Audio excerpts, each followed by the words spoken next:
E aqui estamos novamente no site do Bible Arc para fazer o nosso trabalho de análise de discurso baseado lá no livro do Rossini, do Brian Rossini, que você sabe muito bem.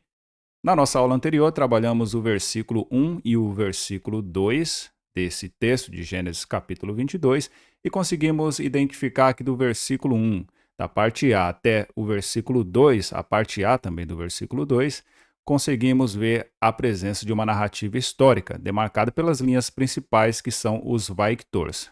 Nós convencionamos que tudo aquilo que estiver em vermelho, a linha principal, e tudo aquilo que estiver demarcado em azul, são as linhas secundárias de um determinado discurso. Aprendemos também que aquilo que tem um recuo maior é linha secundária e aquilo que não tem recuo é a linha principal. Então está assim, de maneira bem gráfica, de maneira bem clara, tudo delimitado para demarcar aquilo que é o determinado discurso. Então vamos lá. A gente aprendeu também no versículo 2, principalmente a partir aqui da parte B, que existe um outro discurso, que é o discurso hortatório, e isso pode ser visto a partir das linhas principais, que agora não são mais victores, mas são os imperativos. O imperativo aqui, aqui e outro aqui, e com as suas devidas linhas secundárias também, com esse recuo maior e demarcados na cor azul. Hoje o nosso objetivo vai ser trabalhar exatamente o versículo 3 e o versículo 4 de Gênesis capítulo 22. Então vamos lá, sem mais delongas, vamos iniciar os nossos trabalhos a partir de agora. A primeira coisa que precisamos fazer é apertar aqui em edição. Você pode fazer isso utilizando o seu mouse ou apenas o espaço no seu teclado. Porque a gente sabe, se não fizermos isso, não temos o acesso à modificação do texto, como você pode ver aqui. Então, o primeiro passo, aperta aqui em edição e vamos fazer a separação da nossa sessão de hoje, que é o versículo 3 e o versículo 4. Você pode ver aqui que existe uma linha bem aqui em cima, então vamos colocar mais uma linha, vamos estabelecer uma seção que é o conteúdo da nossa lição de hoje, versículo 3 e versículo 4. E para isso, clicamos aqui em seção, novo separador, e vamos colocar aqui no final do versículo 4 desta maneira aqui. Então você pode ver que tem uma linha aqui que está iniciando a nossa parte exatamente aí no versículo 3 e o final está demarcado aqui no final do versículo 4 respectivamente. Vamos apertar aqui feito e pronto, está separado. Esse é o objetivo da nossa lição de hoje, apenas o versículo 3 e o versículo 4. O primeiro passo é identificarmos aqui pela cor aquilo que é a linha principal desse discurso. Convencionamos que a cor vermelha vai ser o identificador desse elemento. Então a gente precisa vir aqui, clique em texto, cor de texto novamente, selecionamos a cor vermelha e conseguimos identificar logo no início do versículo 3 a palavra vayashkem, que nós aprendemos que significa e ele levantou-se cedo. Vayashkem Avraham baboker. Então levantou-se cedo Abraão na manhã e ele atou o seu jumento. Então conseguimos identificar aqui logo de início também o outro Victor. Vamos aqui demarcar em vermelho, Vayachavosh, e ele atou, e aperta feito novamente. Vamos dar prosseguimento. Vaikar et shenei ne'ahav, e ele tomou os seus dois meninos. De novo, linha principal, conseguimos identificar, Victor, do verbo lakar, verbo tomar, e devemos fazer isso com todas as linhas principais, demarcando com a cor vermelha e as linhas secundárias com a cor azul. Para a gente ganhar um pouquinho mais de tempo, eu sugiro que eu já apresente para vocês aqui todo esse trabalho de demarcação das cores, para nós podermos otimizar um pouco o nosso tempo aqui, a nossa aula ganhar um ritmo um pouco mais dinâmico. Então aguarde um pouquinho aí, que eu já vou apresentar tudo pronto para vocês com as suas respectivas cores. Pronto, e assim fica a demarcação de todas as linhas principais e a gente consegue constatar logo de cara aí a presença de apenas um elemento de linha secundária, que é esse catal em cláusula relativa, asher amar. E também os victors aqui presentes, eles já identificam de maneira bem objetiva que esse discurso, esses dois versículos, Gênesis 22, 3 e 4, trata-se exatamente de uma narrativa histórica. O nosso próximo passo é utilizar aqui a ferramenta do recuo e vamos fazer a separação agora por linhas de cada uma dessas linhas, linhas principais e linhas secundárias. Olha só como é que faz, só para relembrar, vamos clicar no final de cada uma das linhas e clica e exatamente acontece a separação por linhas de cada uma delas. Basta você fazer isso com todos os elementos aí presentes. Você percebe aí? Aqui o final da linha principal, linha secundária, demarcada em azul. Esse elemento aqui a gente trabalha com ele daqui a pouquinho. É um elemento que a gente pode chamar de elemento suspenso, porque ele não se enquadra em nenhuma especificidade que nós aprendemos ali na gramática do Rossini. É um caso à parte, Bayom Hashelishi. Daqui a pouco a gente trabalha com ele. Vamos só fazer aqui mais uma vez a última separação. E tudo já fica assim disposto na sua linha respectiva. Tudo isso é para facilitar o nosso reconhecimento visual dessas linhas aí de modo bem claro. Eu sugiro para vocês também que vocês façam um pouco de recuo aqui, porque na hora de nós demarcarmos nas linhas principais os rótulos de cada um desses elementos, fica muito mais claro o reconhecimento desses rótulos. Então, vamos trazer só um pouquinho assim. Linha secundária, vamos colocar num nível de separação um pouco maior. Assim, linha principal. Opa, esse aqui não, esse aqui é linha secundária também. Vamos colocar aqui, linha principal. Pronto. Tudo que está com o recuo maior, então você já está totalmente familiarizado que trata-se de linha secundária. O nosso próximo passo é estabelecer as setas. Vamos colocar exatamente os rótulos para demarcar cada um desses elementos. Então, só para relembrar, devemos clicar aqui, novo relacionamento, e vamos clicar aqui no elemento. Interessante notar que nós temos aqui uma sequência de linhas que são linhas principais. Vayashkem, Vayachavosh, Vaikar, Vaivakar, Vayakom, Vayeler e aqui embaixo também, mais uma sequência. Então, para nós ganharmos um pouco de tempo também, podemos fazer assim, ó, vamos clicar em mais de um elemento, todos esses elementos em sequência, e podemos fazer a nomeação de todos eles aqui no atacado, ao invés do varejo. Olha só como é que é. Vamos clicar aqui, sabemos que isso aqui são elementos denominados como Victor. Deixa eu colocar aqui tudo em minúsculo, para manter o mesmo padrão. Victor. Aqui. E aperta Done, aperta Feito, então já podemos delimitar aqui de maneira mais objetiva e fica um pouco menos de informação desnecessária aqui. Então já está tudo demarcado, sabemos que tudo isso aqui trata-se de vectores dessa linha principal do discurso narrativo. E podemos fazer exatamente o mesmo procedimento aqui embaixo, duas linhas sequenciais de linha principal, e vamos fazer o mesmo procedimento. Escrever aí vector. Escrevemos assim, damos Enter. E aí está pronto. A linha secundária, que é essa daqui, vamos fazer também o mesmo procedimento, Create, mas agora vamos modificar a cor para manter a consistência da cor azul para a linha secundária e vamos escrever agora dessa feita o rótulo correto, que é o Qatar em oração ou cláusula relativa. E aperta OK novamente.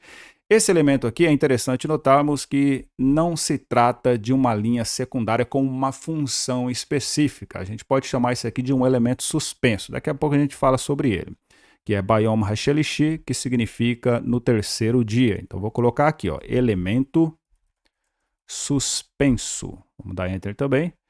Mas é um elemento que, obviamente, faz parte da linha secundária.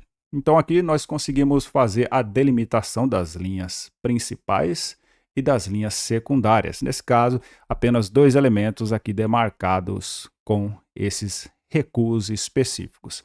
E o nosso último passo aqui, portanto, é fazermos aqui mais uma vez, vamos clicar em seções e vamos colocar um rótulo de bloco. Clicamos aqui e apertamos novamente nesse espaço aqui embaixo e vamos escrever narrativa histórica. Aperta Done. Pronto, está feito. Essa é a análise de discurso do versículo 3 e do versículo 4, e nós conseguimos reconhecer todos esses elementos de maneira bem objetiva e bem clara a partir desse momento. Antes de concluirmos a nossa lição, gostaria de dar uma pequena palavrinha com relação a esse elemento suspenso aqui, que nós não trabalhamos, nós não o especificamos durante a nossa tradução, e eu acho que vale a pena nós fazemos uma pequena distinção entre esse elemento, que ele não se enquadra em nenhum dos elementos da linha secundária e muito menos da linha principal. E devido à semelhança entre uma oração sem verbo e esse elemento suspenso aqui, Bayom Hashelishi, no terceiro dia, eu acho interessante nós fazermos aqui um pequeno comentário para entendermos qual que é a distinção entre uma oração sem verbo e esse elemento que está aqui. É muito importante recordarmos que o português ele faz a distinção entre frase e oração. Muito embora uma oração seja uma frase, mas nem toda frase é uma oração. Por quê?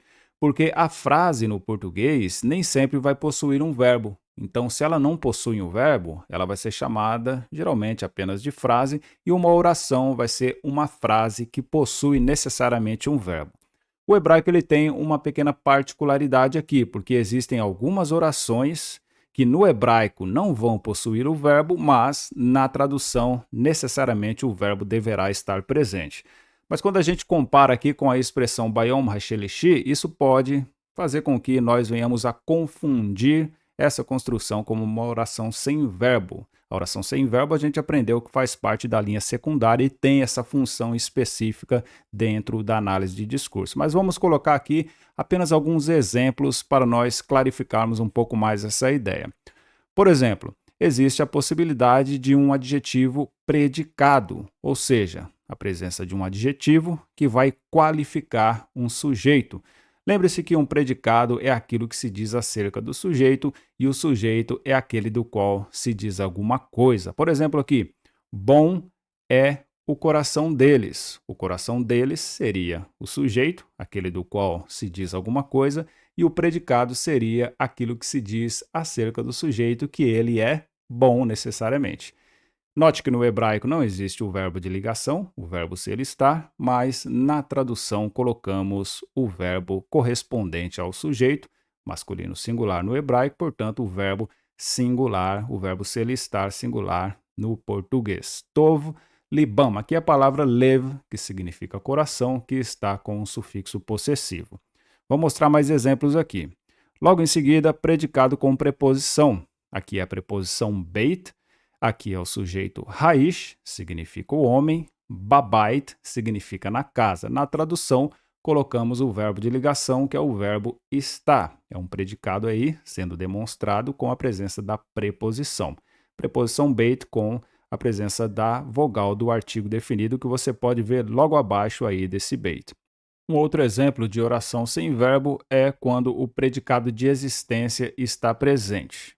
Por exemplo aqui, a palavra yesh não é um verbo, mas significa na tradução há ou possui ou tem. Poderia também ser um predicado de inexistência com a partícula ein. Mas repare que em hebraico, tecnicamente, a palavra yesh não é um verbo, mas na tradução o verbo está presente. E fica assim, Yesh Elohim le Israel. Há Deus por Israel. Aqui a ideia é que existe um Deus que está a favor de Israel. Predicado de existência também pode compor uma oração sem verbo. O exemplo aqui abaixo é um predicado nominal. Ele é chamado de nominal porque um nome poderá estar presente. Pode ser um nome no sentido de ser um substantivo comum ou pode ser também um nome próprio, como é o caso aqui do nome David. David é o sujeito e o predicado é raiz, predicado nominal, por isso que ele tem essa qualificação. Na tradução, colocamos o verbo correspondente ao nome Davi.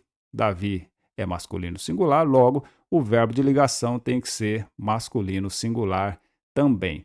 Lembre-se que o português não faz distinção no verbo, mas o hebraico, se tivesse esse verbo de ligação, seria masculino singular. David, raiz, no hebraico não tem o verbo, na tradução o verbo está presente.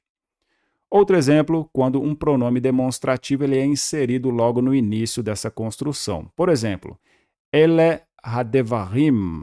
Ele seria o pronome demonstrativo, estes ou estas, vai depender do contexto. Aqui é a palavra hadevarim, que está possuindo o artigo definido, e a forma plural im no final, plural masculino. Portanto, estas são as palavras. No hebraico não tem o verbo, aqui na tradução, verbo de ligação. Um outro exemplo aqui, quando o pronome interrogativo estiver iniciando esta frase que está bem aqui. Ma haenosh. Ma seria o pronome interrogativo, que significa o que ou o que, e haenosh. Haenosh é uma forma arcaica da palavra ish. Enosh pode significar tanto enos, que é o nome próprio, ou ish. É É interessante notarmos também que a palavra anashim, que é o plural de ish, ela tem esse nun aqui, porque isso é um resquício dessa forma primária, essa forma mais arcaica da palavra homem, enosh. Por isso que traduzimos assim, maha enosh, o que é o homem, verbo de ligação, de novo presente na tradução. E por fim, existe também a possibilidade de um pronome relativo estar nessa construção de uma oração sem verbo. Por exemplo, aqui, Haesh Asher al-Hamizbeach. Haesh seria o sujeito, aqui seria o pronome relativo Asher, que significa que, e al-Hamizbeach, sobre o altar. Na tradução, de novo, colocamos o verbo de ligação está, que ele está concordando com o sujeito Haesh. Então, essas aqui são as possibilidades de orações sem verbo, são essas as estruturas. É importante nós notarmos que essa construção, Bayom Hashelishi, não se enquadra em nenhuma dessas estruturas que nós apresentamos aqui para vocês. Adjetivo predicado, predicado com preposição, predicado de existência, predicado nominal, pronome demonstrativo, pronome interrogativo e pronome relativo. Então é importante nós fazermos essa distinção, porque na gramática do Rossini, uma oração sem verbo, ela tem sim uma função discursiva específica na linha secundária, de modo que Bayom Hashelishi deve ser reconhecido como um elemento suspenso que parece uma oração sem verbo, mas a estrutura demonstra que de fato essa construção não o é.